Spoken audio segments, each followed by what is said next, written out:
Hello, hello, and thank you for joining me for another episode of Deep Dive into Practice. Last episode, I talked a little bit about the parent traps or adult traps that, a lot of adults end up falling into. And today, I just wanted to talk a little bit more about why some of those traps might not be so great. I've already talked about how it can ingrain anxiety, it can make our kiddos' anxiety worse. And I just want to go into a little bit about that. Again, what I said last time, I was really stressing anything that we do to make our kids feel better usually makes their anxiety worse, right? And so I was talking about the curling parents where we have to make sure everything goes smoothly for them. But the problem is they never learn to handle things on their own. They will always depend on us whenever there's an emergency. So they're never learning to cope to be successful in life. Us jumping in reinforces any worry that they have, no matter what the worry is. We are reinforcing that idea that it is a big deal, right? And then when we're trying to reassure them and that it's our reassurances that are making them feel better, that's reinforcing their anxiety.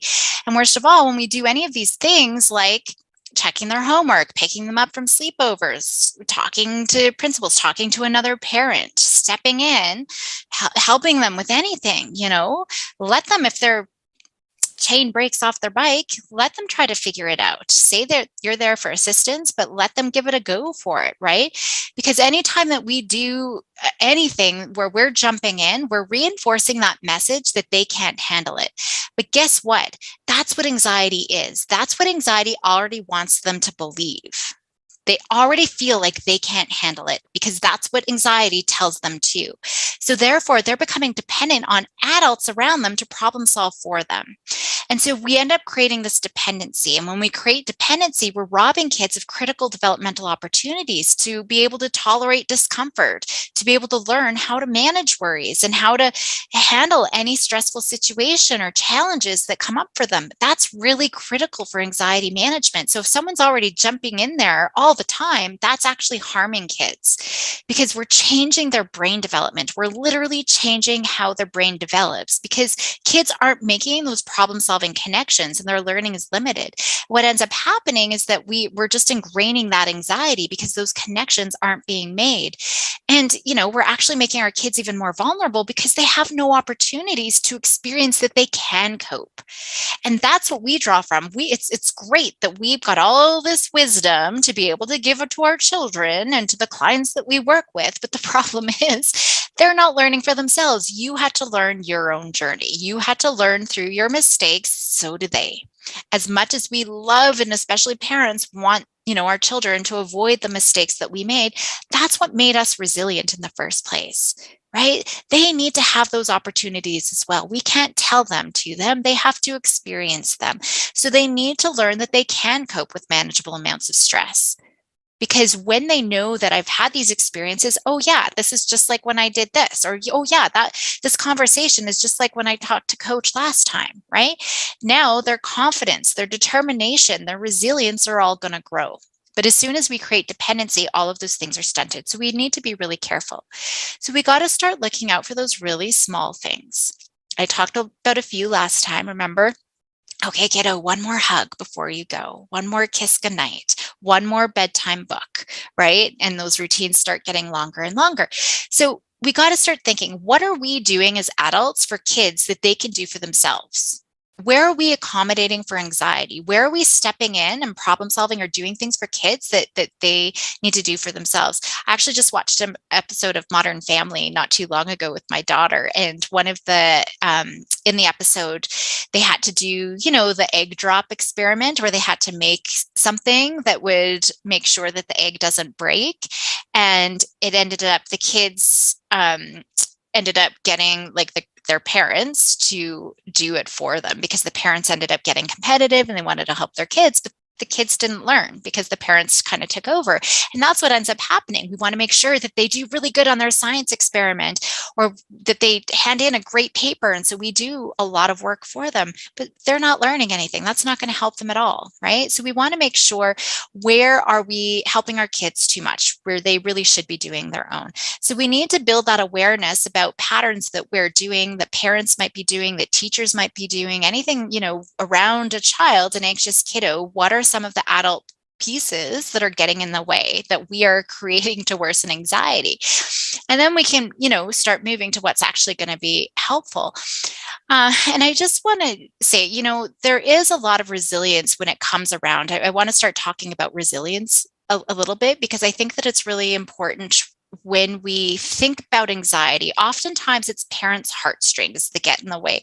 Oh, but I don't want them to fail. And oh, I can see that they're so uncomfortable and I could just do this one little thing and then they'll feel better. But the problem is you're always going to have to be there for them to feel better. Anxiety is never going to get better. They're never going to learn how to make themselves feel better.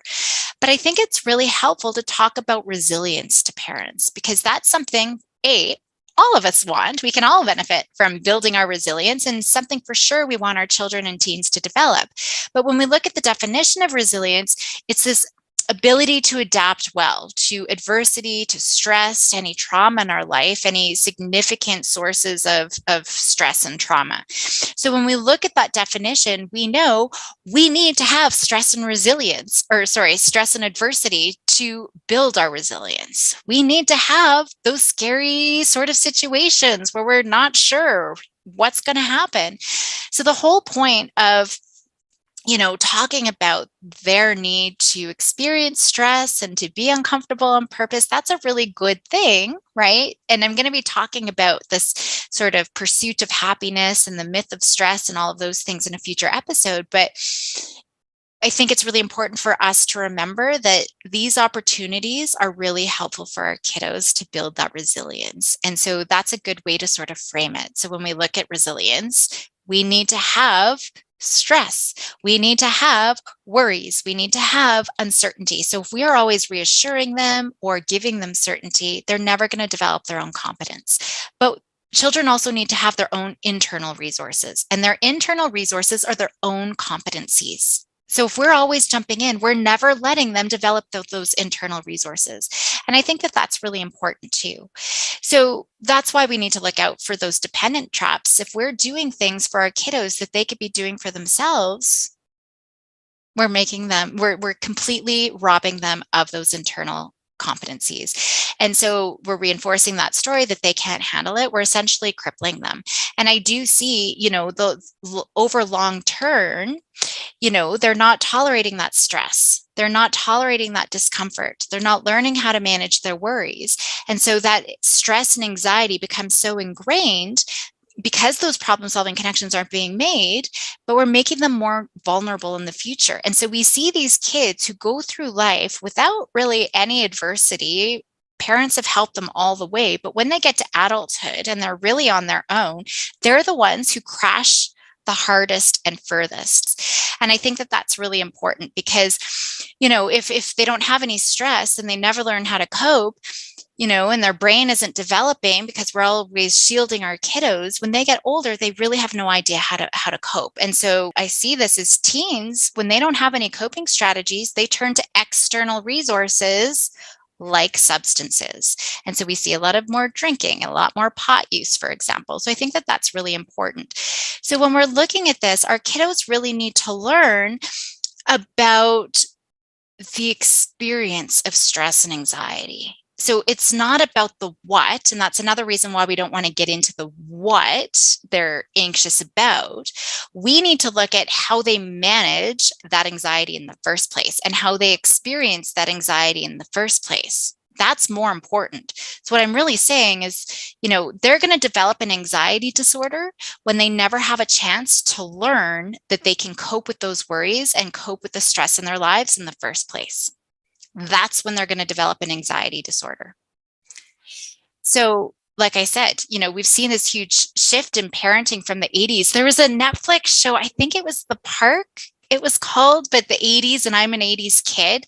Like, we really were left to our own devices. In the park, it was very dangerous and kids are going and people are dying. But, parents are like, still go have fun, spend the whole day there, right? But it really was.